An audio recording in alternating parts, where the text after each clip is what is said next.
Morning friends, this is doctor Mohan.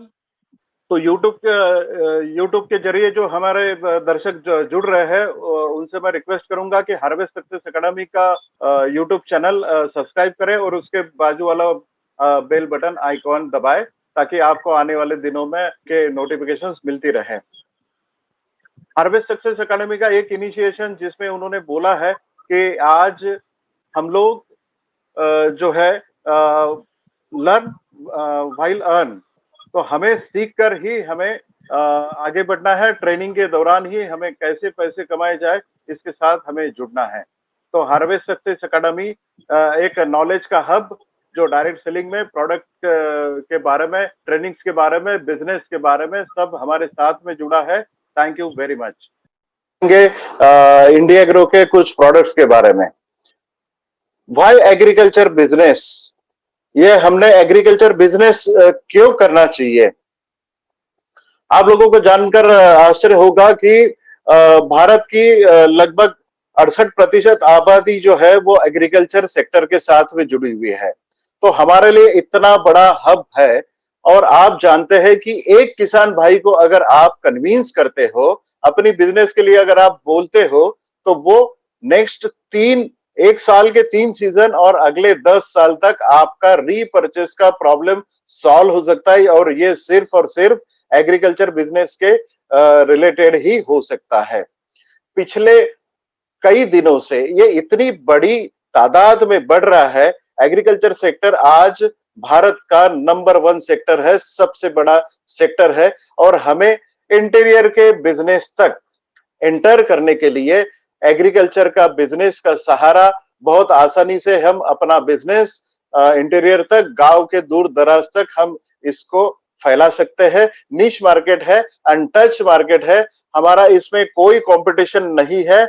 हम बहुत अच्छे तरीके से आगे बढ़ सकते हैं। अगर आप आपकी स्क्रीन पे ये पिक्चर देख रहे हैं तो आपको पता चलेगा कि इंडियन पेस्टिसाइड मार्केट जिसमें हम एंटर करने जा रहे हैं, उस मार्केट की साइज है $250,000 मिलियन US।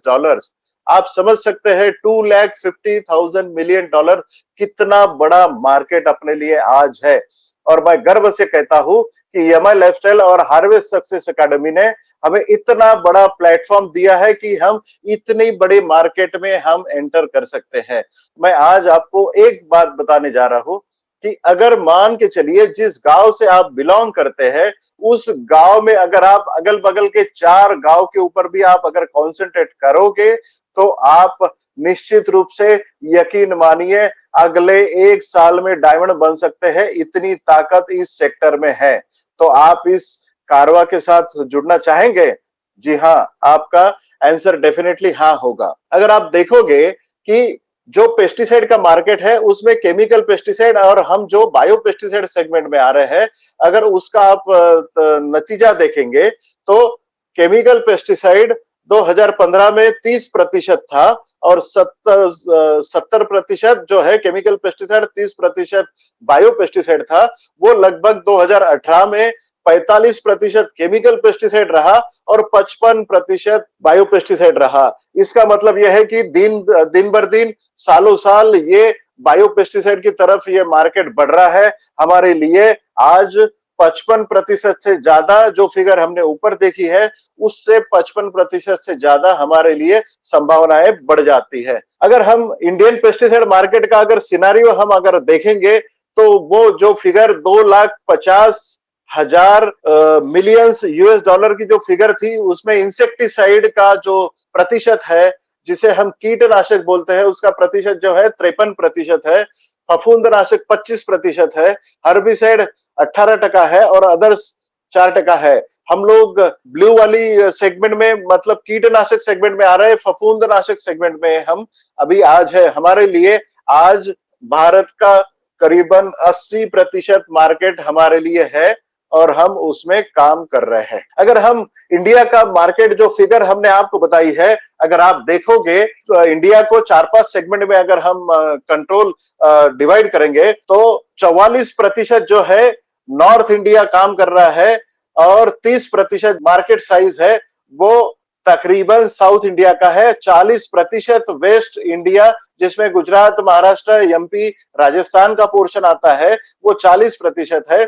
ईस्ट इंडिया जिसमें उड़ीसा, वेस्ट बंगाल आता है 14% है, और नॉर्थ ईस्ट स्टेट्स है उसमें 2% स्टेट वाइज आ रहा है। मेरा ये फिगर बताने का एक ही मकसद है कि आप आपकी देश का फिगर देखिए, आप आपकी राज्य का फिगर देखिए, आप आपकी जो एरिया में क्रॉप हो रहे हैं उसके बारे में हम आपको बताएंगे। अभी आपके राज्य का फिगर इसमें देखिए कि जो मेजर स्टेट है, जो फिगर हमने बताई है उसमें सबसे ज्यादा सेल आंध्र एंड तेलंगाना का आता है जो लगभग 30% है, महाराष्ट्र 20% है, पंजाब 16% है, एमपी एंड छत्तीसगढ़ मिला के 13% है, कर्नाटक 11%, 10% जो है गुजरात है। तो ये लगभग सबसे बड़े स्टेट है जिसमें ये हमारी दवाइयों का बिजनेस हो सकता है, और इतने बड़े पैमाने पर हम लोग यहाँ पर काम कर सकते हैं। आपके क्षेत्र में जो पाक होते हैं या फिर जो क्रॉप होते हैं उसके बारे में आप जानिए कि किस क्रॉप के ऊपर में, किस पौधे के ऊपर में सबसे बड़ी दवाइयों का इस्तेमाल होता है। लगभग 40% दवाइयों का जो इस्तेमाल है वो कपास की खेती में होता है, चावल की खेती में 18% होता है, फ्रूट्स एंड वेजिटेबल में 20%, serial, pulses and oil seeds में हम 10% जाते हैं। प्लांटेशन क्रॉप्स में जो साउथ इंडिया में बहुत होता है वो हम 18% में जाते हैं, और शुगर केन जैसी बारमाही खेती है उसमें 5% इसका यूज होता है। ये लॉकडाउन के दौरान, ये वायरल इन्फेक्शन के कोविड-19 के दौरान हमें ये बहुत अच्छा पता चला है कि जिस राह पर हमारी कंपनी और हमारे लीडर और हमारी मैनेजमेंट चल पड़ी है आपके साथ, तो आज की प्रायोरिटीज अगर हम एग्रीकल्चर सेक्टर की देखें तो आज की प्राथमिकता जो है वो भोजन, स्वास्थ्य, विष मुक्त और पौष्टिक भोजन है। आज दूसरी सबसे प्राथमिकता है, दुनिया जहर मुक्त भोजन के लिए पूछ रही है। आज इतना बड़ा इंडिया का मार्केट है, उसके लिए आज दुनिया हमसे ऑर्गेनिक जहर मुक्त भोजन की प्रोविजन करने के लिए पूछ रही है। आपसे सबसे बड़ी प्राथमिकता वाला व्यवसाय कृषि ही है। आज जिंदा रहेंगे तो आगे बढ़ेंगे। खाने के लिए कृषि का व्यवसाय बहुत जरूरी है, और हम ऐसे पायोनियर वर्कर हैं, हम शुरुआती अवस्था से ही ऑर्गेनिक एग्रीकल्चर में आगे बढ़ रहे हैं, मजबूत कदम के साथ हम आगे बढ़ रहे हैं, और इसका प्रमाण अपने आने वाले दिनों में अपनी फिगर्स बताता है। किसान भाइयों की आज की मांग यह है कि आज जो हम सेवाएं देने जा रहे हैं, जिसका प्रमाण आज मैनेजमेंट ने दिया है कि हम आपके पास पहुंचे हैं, आपके किसानों के पास पहुंचे हैं, उनकी समस्याएं सॉल्व करने के लिए हम आज उनको सेवाएं दे रहे हैं, और उनके दरवाजे पे उत्पाद हमारे उनको अवेलेबल करा के दे रहे हैं। और एक ऐसी एकमात्र अपनी कंपनी है जो एक छत्ते के नीचे हम सभी कृषि समाधानों को पूरा कर रहे हैं। तो मेरा सबसे आग्रह होगा, घर पर रहे, सुरक्षित रहे, और घर से ही खेती की सभी समस्याओं का हल हमसे ले। यमाई लाइफस्टाइल के जो हमारा एग्रो केयर अम्ब्रेला है, जो जिसका ब्रांड नेम इंडिया एग्रो है, उसके अंतर्गत हम लोग क्रॉप प्रोटेक्शन, पीक संरक्षण में हम 7 प्रोडक्ट देने जा रहे हैं, और क्रॉप न्यूट्रिशन में हम 3 प्रोडक्ट देने जा रहे हैं। इसी तरह हमारे टोटल 10 प्रोडक्ट रहेंगे। क्रॉप प्रोटेक्शन में हम बीपीएच बस्टर, ट्रिपाइट, plant escort, white crush, fungi Kavach, virus और भूअस्त्रा हमने दिया है, और क्रॉप न्यूट्रिशन में हमने ग्रो मैजिक, यमाई स्प्रे और मॉडिफाई दिया है। हमारा प्रोडक्ट क्या है? हम लोग जैसे कहते हैं कि हमारे प्रोडक्ट्स जो है इसमें किसी भी प्रकार का विष का अंश नहीं है। This is not a poison by definition. अगर ये पॉइजन नहीं है तो कीटकों को ये कैसे खत्म करता है? और अगर हमने पौधों के ऊपर छिड़काव करने के बाद में कोई भी कीड़ा अगर उसके ऊपर आता है और वो रस चूसने के लिए या फिर पौधे का किसी पार्ट को खाने का इस्तेमाल करता है, तो इमीडिएटली वो पार्ट उसके पेट में जाएगा, और जाने के बाद में 4 पॉइंट प्रोग्राम उस कीड़े के ऊपर होगा, जो आपको बिल्कुल ध्यान देकर सुनना बहुत जरूरी है। पहली एक्शन वो कीड़े के ऊपर होगी कि उसका गला जो है, जिसमें मैंडिबल्स होते हैं, ह्यूमन बीइंग में टॉन्सिल्स होते हैं, इसी तरीके से कीड़े के मुंह में गले में मैंडिबल्स होते हैं, तो मैंडिबल्स चोक डाउन होते हैं, इसका मतलब उसका गला चोक डाउन होता है। दूसरी एक्शन उस कीड़े के ऊपर ये होती है कि उसका नर्वल सिस्टम ब्रेक होता है। उसका नर्वल सिस्टम ब्रेक होने के बाद में तीसरा इंपैक्ट उस कीड़े के ऊपर में उसे पैरालिटिक अटैक आता है। और चौथा इंपैक्ट उसके ऊपर होता है कि उसके शरीर से पानी की मात्रा कैल्शियम और सोडियम प्लस प्लस की द्वारा शरीर से बाहर निकल जाता है। इसका मतलब छिड़काव होने के बाद, इंसेक्ट ने खाने के बाद में 24 घंटे के अंतराल में हम सभी कीड़ों से निजात पा सकते हैं, हमारी खेती फ्री हो सकती है। मैं फिर से 4 पॉइंट दोहराता हूं। जब भी कीड़ा अपनी छिड़काव किए हुए पौधों को खाएगा तो उसका गला पहले चोक हो जाएगा, उसके बाद उसकी नर्वल सिस्टम ब्रेक हो जाएगी, तीसरा इंपैक्ट होगा उसे पैरालिसिस अटैक आएगा, और चौथा इंपैक्ट होगा कि उसकी बॉडी से, शरीर से पानी बाहर निकल जाएगा, और इस तरीके से 24 घंटे में अपना कीड़ा खत्म हो जाएगा। इसमें आप बताइए कि हमने किसी भी प्रकार से किसी भी कीड़े को खत्म नहीं किया है। हमारी जो भी दवाइयां है, अगर सर्टिफिकेशन की बात की जाए तो हमारी दवाइयां एनपीओपी सर्टिफिकेशन और आईफोम सर्टिफिकेशन है। NPOP national programme of organic product, जो भारत सरकार का डिपार्टमेंट ऑफ आयुष का सर्टिफिकेशन है, जो ऑर्गेनिक खेती के लिए दिया जाता है, वो हमने लिया है। हमारी एकमात्र ऐसी कंपनी है जिसके पास में एनपीओपी सर्टिफिकेशन है। इस सर्टिफिकेशन के दौरान हम भारतवर्ष में किसी भी एरिया में, किसी भी कस्बे में ये बिजनेस आसानी से कर सकते हैं। आईफोम सर्टिफिकेशन, जिसमें international federation of organic agriculture and material certification है, जो हम पूरी दुनिया में इसका एक्सपोर्ट भी कर सकते हैं और हम इसका बिजनेस कर सकते हैं। एकमात्र ऐसी कंपनी है जो भारत की जिसके पास में ये दोनों सर्टिफिकेशन है। ये एग्रीकल्चर का जो ट्रेनिंग आपका चल रहा है वो इतने सही समय पे चल रहा है, आप यकीन मानिए। आज जब हम मई में खड़े हैं तो मई में आज ऑलरेडी पंजाब, हरियाणा, हिमाचल प्रदेश, राजस्थान, जम्मू एंड कश्मीर का बिजनेस ऑलरेडी स्टार्ट हो गया है। वहां पर कपास की खेती का बिजनेस स्टार्ट हो गया है। जून आने वाले महीने में Gujarat, Maharashtra, MP, Uttar Pradesh, Uttarakhand, Chhattisgarh, Jharkhand, part of Bihar, Odisha, West Bengal, parts of Karnataka, Andhra, Telangana, Tamil Nadu and Kerala का बिजनेस स्टार्ट होने वाला है। और जुलाई में हम parts of West Bengal, Assam, Sikkim, Nagaland, Meghalaya, Arunachal Pradesh, Tripura and Manipur का बिजनेस स्टार्ट होने जा रहा है। इसका मतलब हम सही समय पर आज ये ट्रेनिंग ले रहे हैं। इसके लिए एक बार हम हमारी मैनेजमेंट का, एमआई लाइफस्टाइल के मैनेजमेंट का धन्यवाद देना चाहेंगे।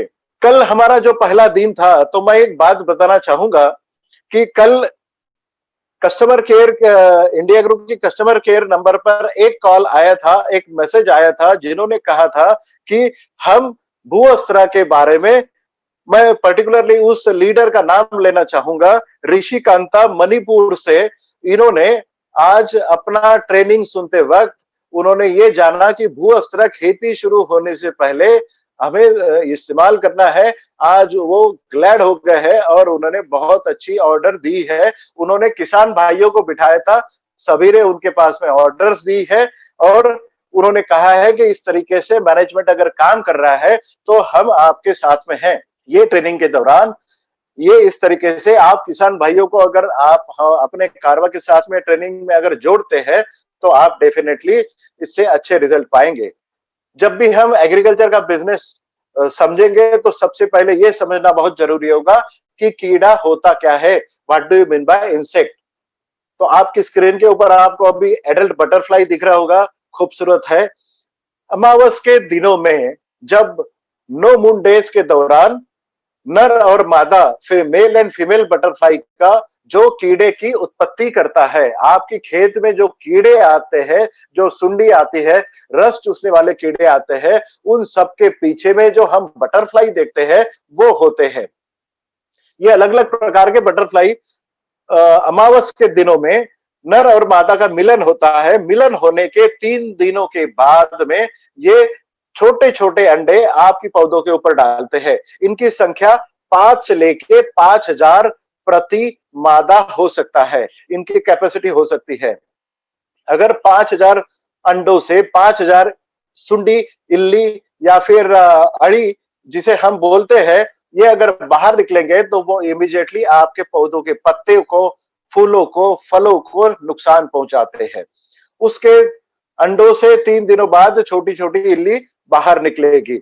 वो 4 अवस्थाओं में बढ़ती है। Stage 1, stage 2, stage 3, stage 4। ये बड़ी हो के प्यूपल स्टेज में, जिसे हम हाइबरनेटिंग स्टेज बोलते हैं, उसमें जाती है।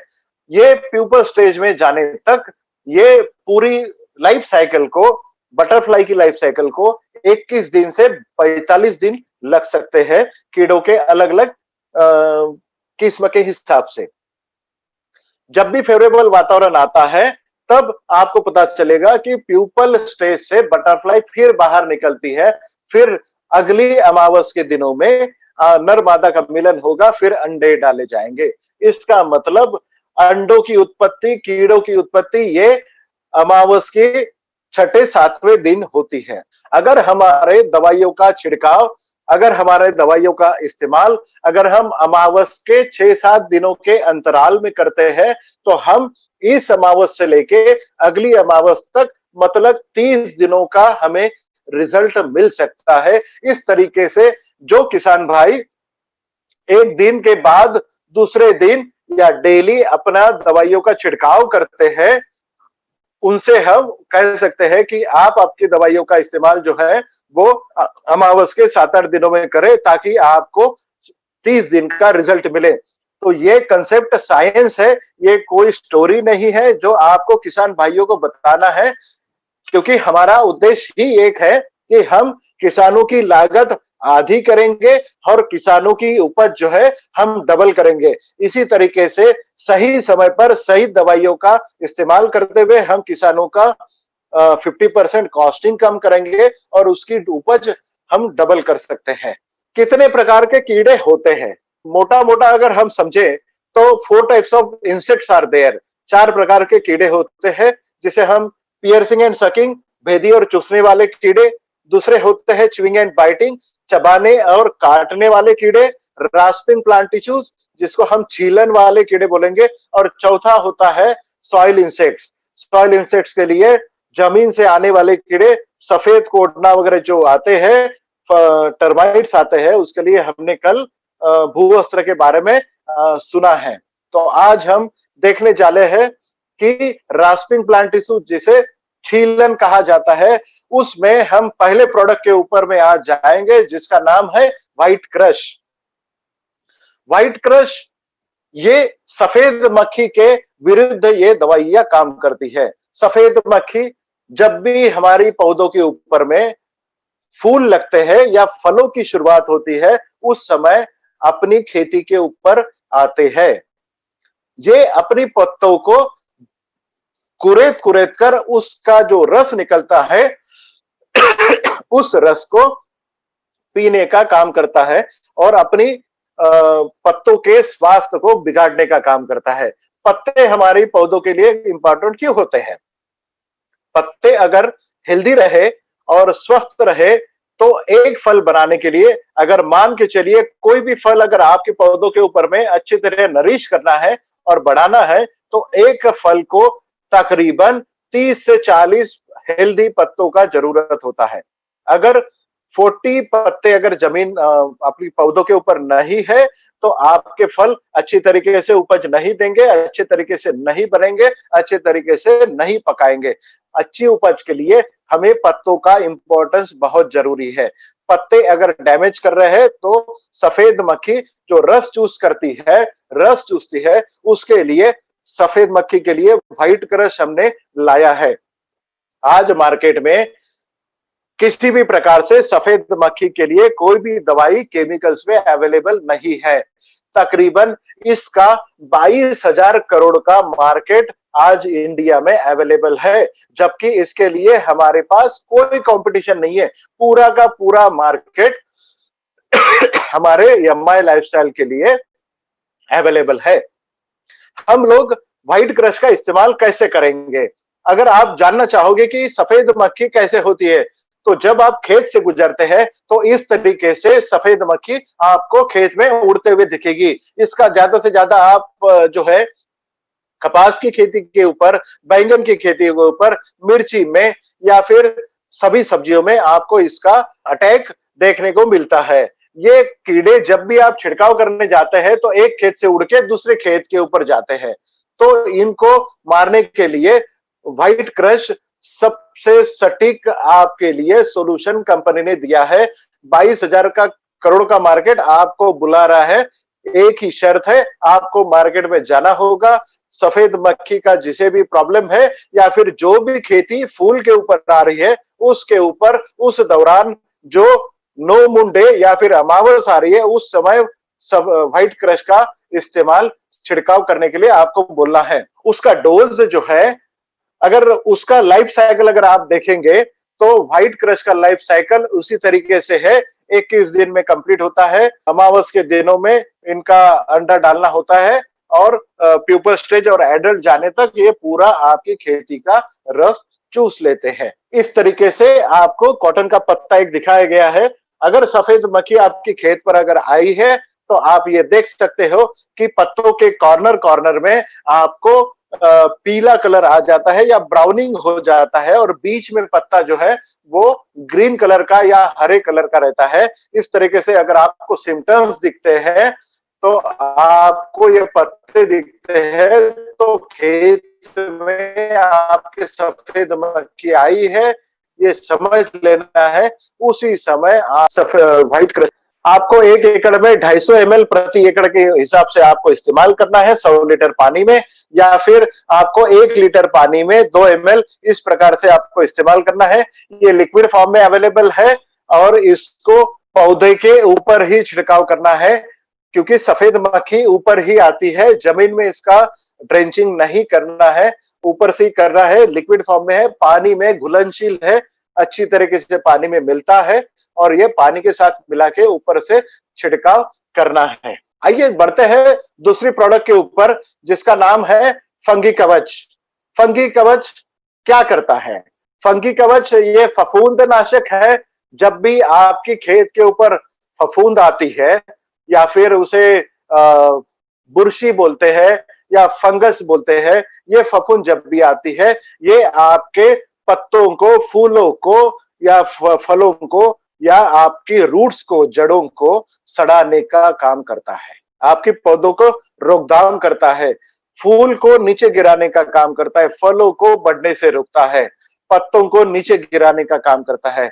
ये सब अगर आता है तो आपका 80% आपकी उपज का नुकसान हो सकता है। आपको इसके लिए फंगी कवच का एकमात्र इलाज कर सकते हैं। फंगी कवच क्या है? फंगी कवच आज जितने 128 प्रकार की फंगस है, बुरशी है या फफूंद है जो आपकी पौधों को नुकसान पहुंचाते हैं। कुछ बुरशियां होती है, कुछ फफूंद होती है जो आपके बेनिफिट्स के लिए भी काम करते हैं।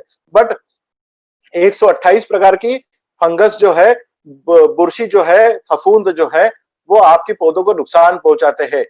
एकमात्र ऐसा दवाई है फंगी कवच जो 128 फफूंद के ऊपर में एक साथ काम करता है।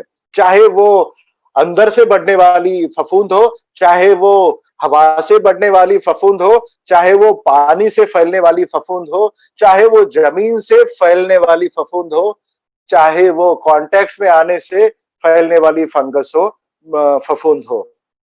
हर प्रकार के फफूंद के लिए एकमात्र इलाज है जिसका नाम है फंगी कवच। ये फफूंद आने के पहले भी इस्तेमाल किया जा सकता है, फफूंद आने के बाद फफूंद को नष्ट करने के लिए भी इस्तेमाल कर सकते हैं। ये पॉइजन नहीं है, इसलिए आप जब फल निकालते हैं या फिर फल एक्सपोर्ट भी करते हैं या फिर उसके एक दिन पहले भी आप इसका छिड़काव कर सकते हैं, जबकि आप केमिकल पेस्टिसाइड या केमिकल फंगिसाइड आप कभी भी 15 दिन पहले तक इस्तेमाल करके छोड़ना पड़ता है, तब बहुत बड़ा नुकसान होता है। केमिकल फफूंदनाशक में आपको एक फफूंद के लिए एक दवाई देनी पड़ती है। और अगर 128 दवाइयां अगर फफूंद आती है तो आपको 128 दवाई देनी पड़ेगी। बट हमारा एकमात्र फंगी कवच इसके ऊपर में काम करता है। ये आपके ऊपर में कुछ पिक्चर्स दिख रहे होंगे। ये पिक्चर है, पहला पिक्चर है डाउनी मिल्ड्यू, जो अंदर से, पौधों के अंदर से ये फफूंद फैलती है और पत्तों के ऊपर दिखती है। और दूसरा पत्ता भी ग्रेप्स का, अंगूर का है, जो पाउडरी मिल्ड्यू बोला गया है, जो पाउडर की तरह सतह पर फैलता है। ये हवा से फैलने वाला फफूंद है। ये दोनों के लिए केमिकल में अलग अलग इस्तेमाल होता है। तकरीबन 50% फफूंद का इस्तेमाल इन दोनों डिसीजेस के लिए किया जाता है। अलग अलग दवाइयां इसके लिए इस्तेमाल की जाती है, बट हमारा एक ही दवाई उसके ऊपर काम करता है, जिसका नाम है फंगी कवच। फंगी कवच में आप, अगर फफूंद अगर आपके जमीन से आ रही है तो आपको जमीन में पानी के साथ में देना है। फफूंद अगर आपके पत्तों के ऊपर आ रही है, फलों के ऊपर आ रही है, या फिर आपको फफूंद जो है फूल के ऊपर आ रही है, या फिर आपके जड़ों के ऊपर आ रही है, तने के ऊपर आ रही है, हर प्रकार की फफूंद के लिए आपको इसको इस्तेमाल करना है। मतलब एक साथ अगर 10 प्रकार की फफूंद आ रही है तो आपको केमिकल पेस्टिसाइड में 10 प्रकार के फफूंदनाशक इस्तेमाल करने पड़ते थे। वो आज एक ही फफूंदनाशक से आपका काम हो सकता है और 100% हो सकता है। तकरीबन जितने प्रकार के फफूंद, 128 फैमिलीज के फफूंद और उसके डिसीजेस अगर देखेंगे तो 1000 प्रकार के डिसीजेस के ऊपर में एकमात्र इलाज है, जिसका नाम है फंगी कवच। हमें क्या क्या करना चाहिए, ये फफूंद अपनी खेती पर ना आए इसके लिए क्या क्या करना चाहिए? जब आप बीज लगवाते हैं, जब आप सीडलिंग लगाते हैं, उस समय आपको फफूंदनाशक का या फिर फंगी कवच का सीड ट्रीटमेंट देना है। जमीन में जब आपको जड़ों के ऊपर अगर फंगस आ रही है, फफूंद आ रही है, तो आपको पानी के तरह से देना है। जमीन जब तैयार करते हैं तब आपको पिछले क्रॉप के रेसिड्यूज या फिर स्टबल्स, आपको कचरा पूरा उठा के बाहर रखना है। जिस पेड़ के ऊपर, पौधे के ऊपर आपको फफूंद आई है, वो कट करके आपको जला देना है, खेत के बाहर ले जाना है। इस तरीके से कुछ आपको दवाइयां छिड़काव करने से पहले आपको इस केयर लेना है और इस फफूंद को फैलने से बढ़ाना है। हम एक कह सकते हैं कि फफूंद नाशक जो है 1 एकड़ में 200 से 250 ml इस्तेमाल करना है।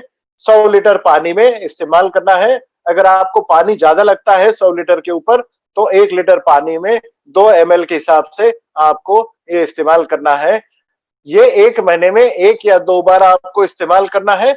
ये आपको लिक्विड फॉर्म में अवेलेबल है, 250 ml का पैकिंग अवेलेबल है, पानी में घुलनशील है। ये ड्रिप इरिगेशन से भी आप दे सकते हैं, टपकन सिस्टम से आप इसको दे सकते हैं, स्प्रे पंप से आप इसको छिड़काव कर सकते हैं और आप इसका इस्तेमाल कर सकते हैं। इसका मतलब यही है कि कोई भी फफूंद हो, आपको सिर्फ और सिर्फ फंगी कवच का इस्तेमाल करना है। आगे बढ़ते हैं। Brown plant hopper buster, BPH buster, ये बहुत इंपॉर्टेंट प्रोडक्ट है। जो चावल की खेती करते हैं, यहाँ पर जहां पर चावल की खेती होती है, जहां पर आम की खेती होती है, इनके लिए ये बहुत इंपॉर्टेंट दवाई है। ब्राउन प्लांट हॉपर नाम के तरीके से ये बताता है कि ब्राउन प्लांट हॉपर जब भी चावल की खेती में आता है, तब आपको इस तरीके से चावल की खेती में बीच में ब्राउन स्पॉट और अगल बगल में पूरा ग्रीन स्पॉट दिखता है। जब चावल की खेती में फूल लगते हैं, बिल्कुल छोटे छोटे जब फूल लगते हैं, फ्लावरिंग स्टेज आती है, तब आपको इस तरह के पैच अगर दिखते हैं तो पहले दिन छोटा पैच दिखेगा, दूसरे दिन बड़ा होगा और आपको 4-5 दिनों में पूरा खेत जो है वो ब्राउन कलर का होगा। इस तरीके से पूरा खेत 8 दिनों में सूख सकता है। इस प्रकार से वो आपको ब्राउन प्लांट हॉपर्स दिखते हैं। जो तनों के ऊपर में जब भी फ्लावरिंग होती है चावल की खेती में, तनों के ऊपर में ये चिपक के जो फर्टिलाइजर और पानी जो ऊपर जा रहा है, जो दाना भरने में कारगर साबित होने वाला था, जो न्यूट्रिएंट्स ऊपर जाने वाले हैं, ये कीड़े बीच में ही तने से चूस करके ले लेते हैं और ऊपर दाने कभी भरे नहीं जाते। अगर चावल की खेती में अगर आपने देखा हो तो चावल की खेती में कभी भी दाने पूरे भरे नहीं जाते हैं। इसका कारण यही होता है कि उनकी खेती में ब्राउन प्लांट हॉपर आया था। मतलब चावल की खेती में अगर आपके 50 से 55 दिन हो गए हैं, उस दौरान आपको चावल की खेती में बीपीएच बस्टर का छिड़काव करना है।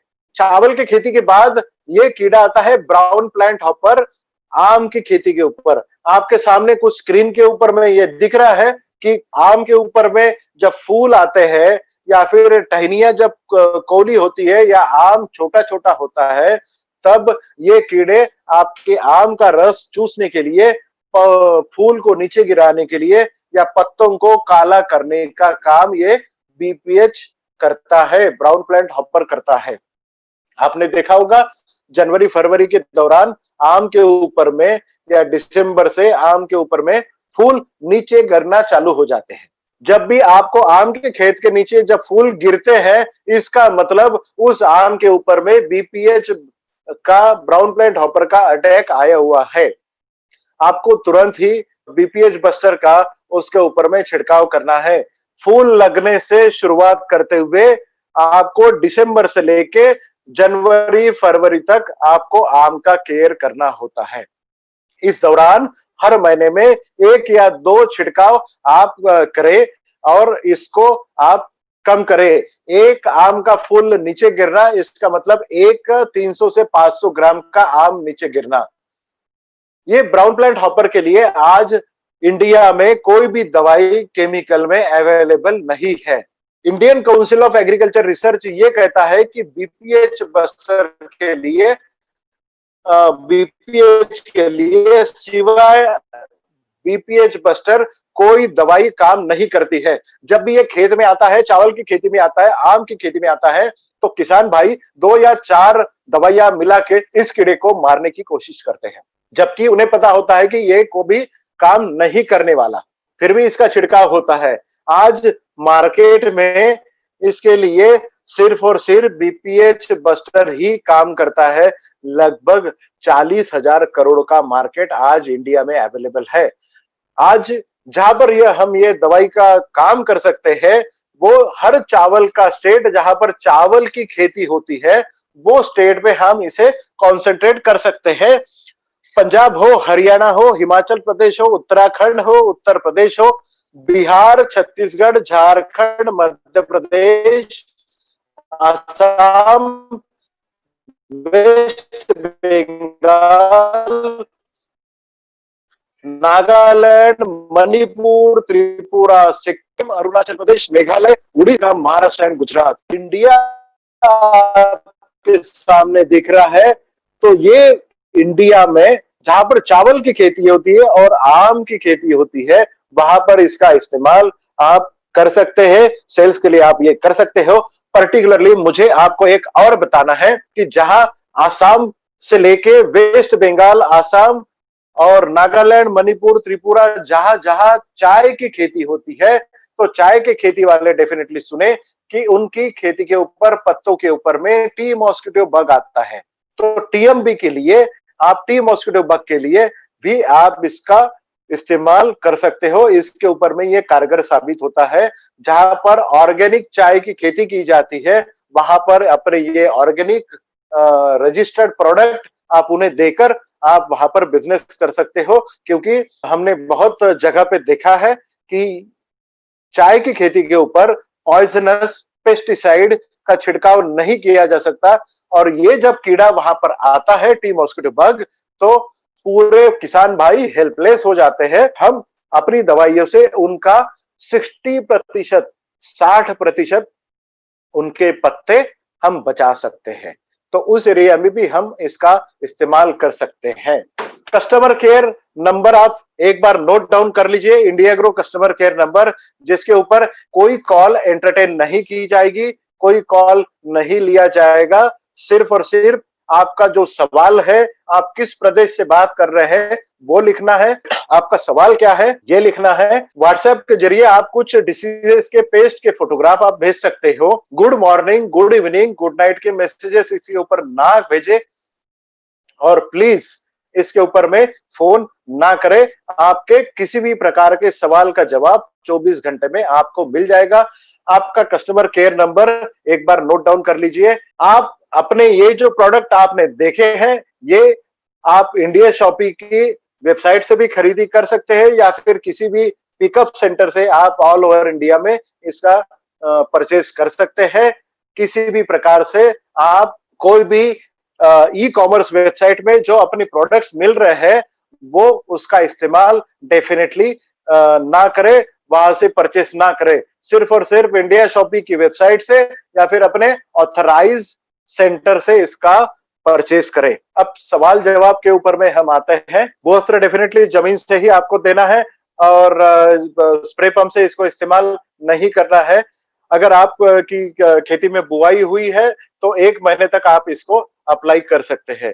जैविक खेती के लिए अपनी सभी दवाइयां आप इस्तेमाल कर सकते हैं, ये ऑर्गेनिक सर्टिफाइड है। लेबल भी अपने उसके ऊपर में अपना सर्टिफिकेशन नंबर भी दिया गया है। बीपीएच बस्टर का डोज जो है वो 1 लीटर पानी में 2 ml और 1 एकड़ में आप 250 ml इसको इस्तेमाल कर सकते हैं, 250 ml इस्तेमाल कर सकते हैं। कॉटन में आप बीपीएच बस्टर को इस्तेमाल ना करें क्योंकि ये कीड़ा सिर्फ और सिर्फ चाय की खेती के ऊपर में, चावल की खेती में और आम की खेती के ऊपर आता है। कोकोनट में इसका इस्तेमाल ना करें। सभी प्रोडक्ट एक साथ मिला के आप डाल सकते हैं। एक कंडीशन है, कभी भी आप अपनी प्रोडक्ट को सल्फर या कॉपर के साथ में ना मिलाएं, इससे दूर रखें। कोई भी केमिकल में अपनी प्रोडक्ट मिक्स करके ना भेजे। आम की खेती के ऊपर में हम लोग बीपीएच बस्टर इस्तेमाल कर सकते हैं, जून में भी कर सकते हैं। बीपीएच बस्टर का इस्तेमाल आम की खेती के ऊपर में जनरली अक्टूबर से लेके मार्च अप्रैल तक आप इसको इस्तेमाल करना है। कोकोनट के ऊपर में आपको फंगी कवच का इस्तेमाल आप कर सकते हो।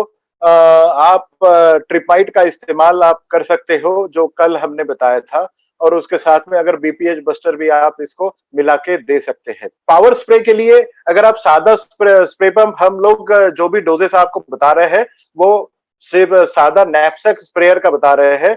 अगर पावर स्प्रे आपको इस्तेमाल करने हैं तो डोज को डबल करना होगा। बीपीएच बस्टर का आप सोयाबीन के ऊपर में इस्तेमाल ना करें। आपको सिर्फ और सिर्फ सोयाबीन के लिए अपना प्लांट एस्कॉर्ट का इस्तेमाल करना है। आपको 8 से 10 जो स्प्रे सोयाबीन के लिए लेते हैं उसके ऊपर आपको ये 3 से 4 स्प्रे में काम हो जाएगा। अमावस के दिनों में जब भी आपको दवाइयों का छिड़काव करना है, अमावस के दिनों में अपने दवाइयों का छिड़काव करना ना भूले। अपनी किसान भाइयों को जो है वो आप ये बात जरूर बताएं कि अमावस के दिनों का इम्पोर्टेंस, महत्व क्या होता है। आप अपनी दवाइयों का इस्तेमाल जो है वो मसालों के पूरे पौधों के ऊपर भी कर सकते हैं या फिर आयुर्वेदिक दवाइयों की खेती के ऊपर भी कर सकते हैं जिसके ऊपर में कोई भी केमिकल, पेस्टिसाइड या फर्टिलाइजर का इस्तेमाल नहीं किया जाता। वहां पर आप अपनी दवाइयों का इस्तेमाल कर सकते हैं। हमारी बहुत सारी दवाइयां केमिकल के साथ में मिलकर जा सकती है, बट जिस केमिकल में सल्फर या कॉपर है उस केमिकल के साथ में अपनी दवाइयों का मिलाना वर्जित है, हम अवॉइड करें। बाकी सब भी आपके जो भी सवाल है वो आप कस्टमर केयर के ऊपर में भेज सकते हैं, उसके जवाब आपको तुरंत मिलेंगे। Thank you very much. Stay healthy, stay safe. Thank you.